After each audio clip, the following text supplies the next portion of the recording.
Olá, amigos do Semente da Manhã, tudo bem com vocês? Estamos aqui de volta para mais um vídeo do nosso estudo da obra Brasil, Coração do Mundo, Pátria do Evangelho. Hoje eu vou completar com vocês aquela nossa edição especial que nós começamos lá no início do nosso estudo, quando tratamos dos portugueses. Algumas semanas atrás nós falamos dos africanos, né? Dos africanos que vieram para o Brasil e foram escravizados. E para concluir esse pilar étnico do Brasil, nós vamos falar hoje sobre os índios, que segundo Humberto de Campos, ele coloca de forma poética os índios como os simples de coração. Então roda a vinheta.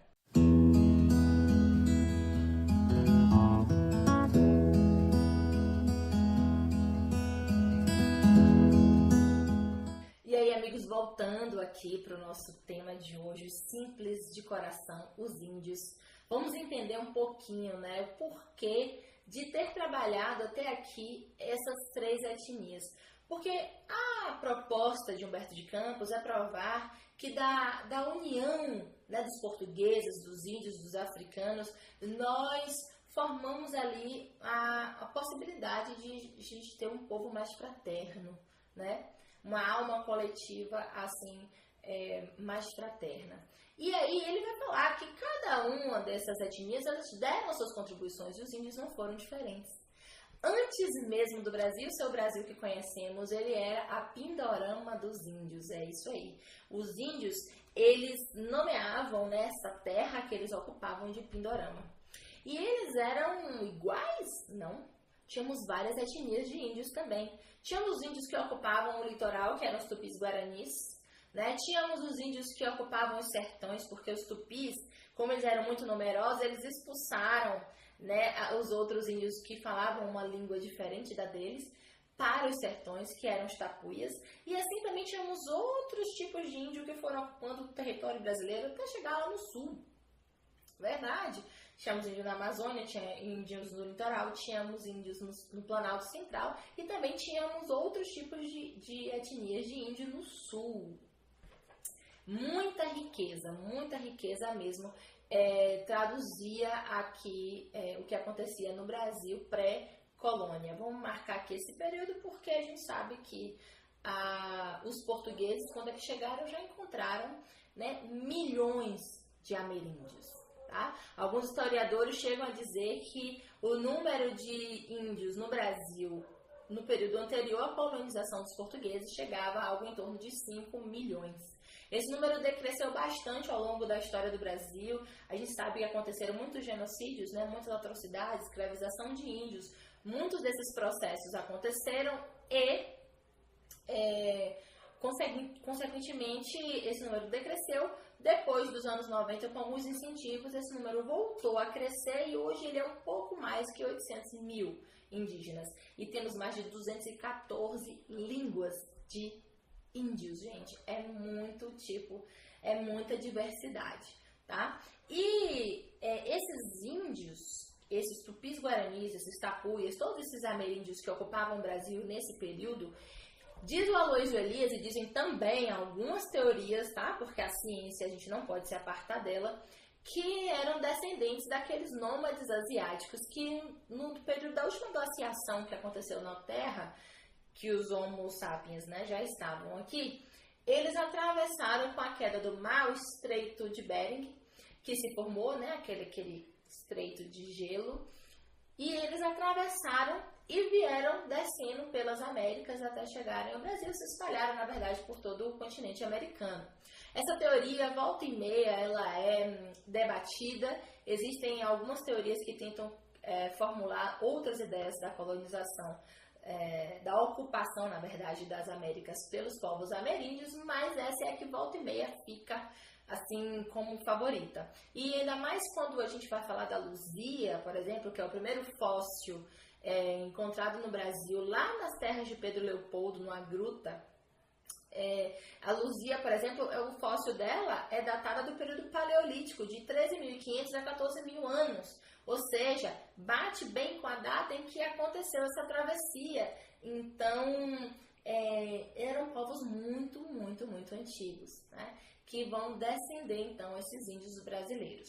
E o Aloysio chama a atenção que os ameríndios, portanto, formavam uma porção incrivelmente híbrida da humanidade, resultante de enxertias étnicas e espirituais promovidas pelo plano maior e anteriores ao povoamento das Américas, né?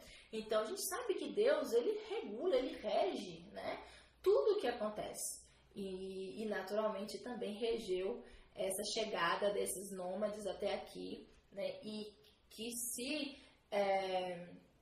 já trazia consigo grande riqueza, né, e grandes valores também, que eram refletidos na própria sociedade. A gente sabe que o povo ameríndio em geral, eles têm uma relação com a natureza, né? Uma relação de sustentabilidade que a gente tanto busca nos dias de hoje. Eles fazem isso e sempre fizeram isso da melhor forma possível, porque eles somente tiravam o que eles necessitavam. Então havia uma relação de muita harmonia, né, com a natureza, muita harmonia com a divindade. E isso é uma grande riqueza e que eles deixam isso também de herança para nós, né? Já falando um pouquinho aqui das heranças, né, de que cada uma dessas etnias nos deixaram, favorecendo para essa nossa formação, né, enquanto povo brasileiro. Interessante também que ele chama a atenção e ele fala assim: o pulo do gato, contudo, está em perceber que o encontro entre os colonizadores e esses nativos brasileiros não repousou tão somente sobre o conflito e o sofrimento, porque quando nós estudamos, por exemplo, o período da colonização do Brasil, nossa formação, não sei a de vocês, mas a minha, eu acredito que da maioria das pessoas, é uma visão muito pessimista da colonização. É uma relação muito assim: os portugueses são malvados, eles vieram para cá, catequizaram os índios, colonizaram os índios, escravizaram os índios, depois escravizaram os escravos, e parece que só teve coisa negativa, né? Mas na verdade, minha gente, não é bem assim. É claro que enquanto seres humanos moralmente imperfeitos, cometeram muitos excessos e equívocos, né, na condução das coisas, mas também favoreceram muitas coisas boas. Porque a mestiçagem, ela é teorizada hoje muito na academia de uma forma muito negativa. Então, só se vê da perspectiva: a mestiçagem é ruim, porque é uma ideia que quer falar de um branqueamento, que quer falar de um eurocentrismo, de um predomínio do branco, né, da cultura do branco, em detrimento de tudo aquilo que ele destruiu. Mas, gente, isso é uma visão bastante deturpada no meu humilde entendimento. Por quê? Porque toda troca cultural é sempre benéfica, porque algo de bom dos dois lados vão ficar, tanto para um quanto para o outro, né? Então, por exemplo, antes dos portugueses chegarem ao Brasil, os índios viviam não muito diferente do que se vivia o homem do período paleolítico.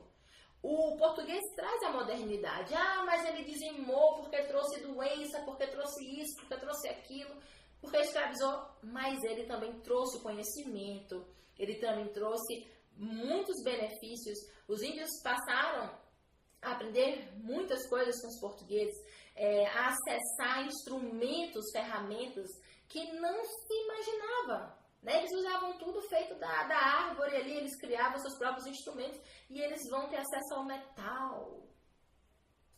Parece uma coisa, né, inacreditável, mas que fez muita diferença para eles, que eram caçadores, pescadores, coletadores, né, que era a base do seu modo de vida, a agricultura, a caça, a pesca, né? E os portugueses agregam bastante. Eles também agregam, porque, por exemplo, hábitos de higiene, tomar banho todo dia. Europeu nenhum sabia o que era isso, aprende com os índios. E tem uma coisa fantástica que o Aloysio destaca com relação a essa riqueza cultural, que é a seguinte: os portugueses, eles perceberam, sobretudo os jesuítas que vieram com essa missão de evangelizar, eles perceberam que a palavra, que o domínio da palavra, do idioma, da língua do indígena, era algo muito importante para que se estabelecesse a comunicação, não somente, mas também para se conquistasse a confiança. Porque para os índios, inimigo era aquele que falava uma língua diferente. Então, se eu domino sua língua, eu já não sou mais seu inimigo. E nessa relação entre portugueses e índios, houve uma forma de interação que foi a base do início da colonização portuguesa no Brasil, que era chamado de cunhadismo. E você sabe o que é o cunhadismo? Eu vou deixar aqui para vocês, aqui no cantinho, né? E também vou aproveitar e dizer. O cunhadismo, minha gente, era uma forma, era um costume indígena de incorporar estranhos à sua comunidade.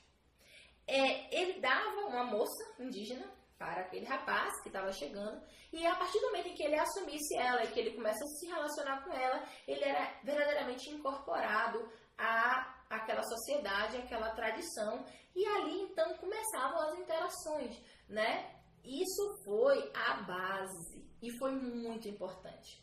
Porque nos espanhóis não se tem tantos registros desse nível de interação. Por exemplo, nos Estados Unidos, quem foi para lá foi fugido da reforma, né? Então, os americanos eram pessoas que não buscaram se misturar com os ameríndios, por exemplo. Aqui não, os portugueses se misturaram.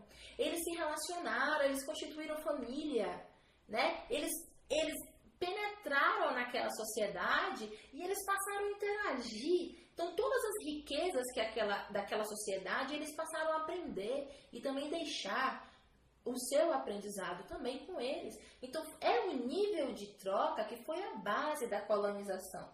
Então, você tem o intercâmbio linguístico que foi muito bem promovido pelos jesuítas, que ajudou nessa aproximação.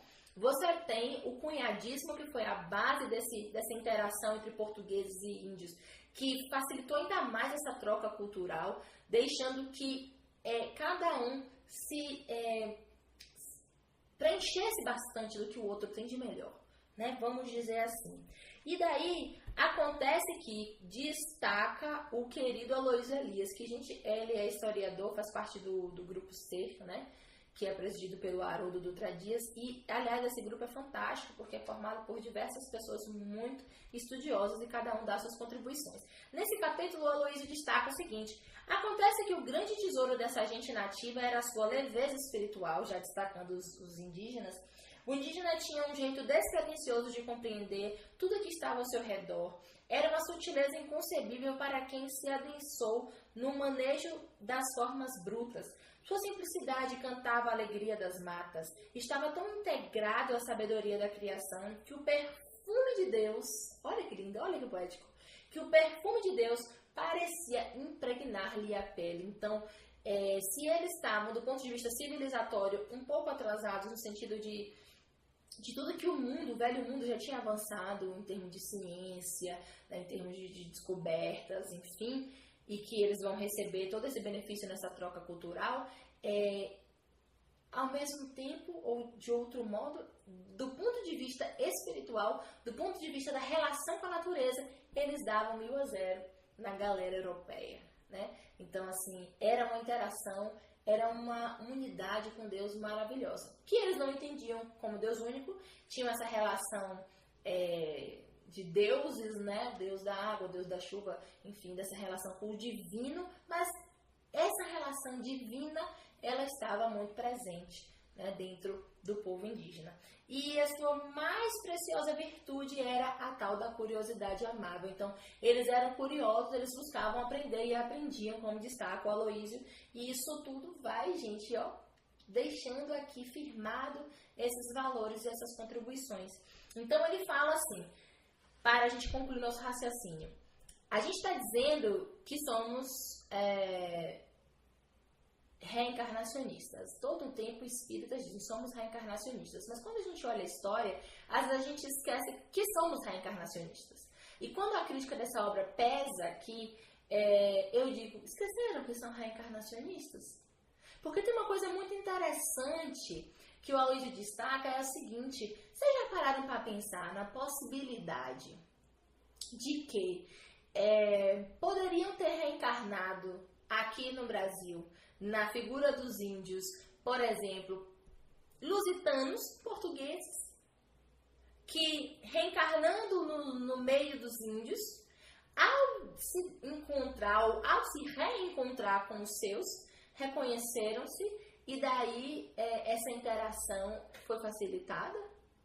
é uma possibilidade. A gente não pensa, às vezes, na perspectiva espiritual. E ele diz assim, aliás, a enxertia de espíritos que reencarnam, não onde querem, mas onde precisam estar, precede a miscigenação entre povos convocados ao convívio. Isso porque achamos, na dinâmica reencarnatória que inverte as posições étnicas, aquilo que favorece a aproximação, tornando a fusão entre os corpos e as culturas algo possível. Nós nos reconhecemos, às vezes estamos aqui e olhamos uma coisa, por exemplo, da França e aquilo nos impacta, falando, por quê? Será que nós não tivemos experiências francesas? E aí ao vermos algo que nos remete à França, de algum modo, essa ideia nos causa uma conexão. Então, já pararam para pensar que do ponto de vista da arquitetura de Deus, e aqui a gente está só especulando, mas são possibilidades. Se nós consideramos a reencarnação como uma possibilidade, por que não pensar que para que houvesse um maior favorecimento nessas trocas,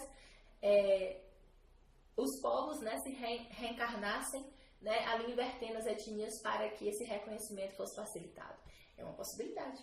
Então, é interessante olhar a história aliada com o espiritismo e pensar possíveis desdobramentos. Isso aqui, gente, é só fazendo pensar, porque nós precisamos ampliar as fronteiras da nossa consciência, os nossos horizontes, né? E usar essas obras para fomentar em nós outros tipos de raciocínio. Raciocínios que extrapolam a visão materialista, né? Trazer a visão mais transcendental. Então, minha gente, os índios, eles contribuíram demais na nossa alimentação, em toda a nossa riqueza alimentar, porque eles tinham uma diversidade alimentar maravilhosa, uma alimentação extremamente natural. Eles tiveram essa grande contribuição para o nosso léxico, né? Aqui eu peço desculpas para o cachorro, mas eles tiveram essa imensa contribuição na formação das nossas palavras, e os hábitos de higiene, enfim. E toda essa relação com a natureza e com o divino, que é imprescindível, que nós buscamos até hoje, essa reconexão com o natural, com Deus, né, com a nossa essência. Então é isso, eu fico por aqui. Queria destacar para vocês essas 3 etnias que nos participaram aqui da nossa formação, né, do povo brasileiro, gerando aqui o que nós somos hoje. E aí eu destaco uma fala aqui do Aloysio Elias, para a gente encerrar esse vídeo, quando ele fala os homens da nova geração. Ele fala o seguinte: o que se conclui é que a história do Brasil reproduz em escala reduzida toda a aventura humana. Podemos ler nas entrelinhas da epopeia brasileira a narrativa que situa os exilados do sistema de capela em nosso orbe, repartindo benefícios com os nativos da terra. O fazer assim da civilização brasileira foi peleja com o tempo, apuro a que a ternura de Deus acudiu o zelo de mãe.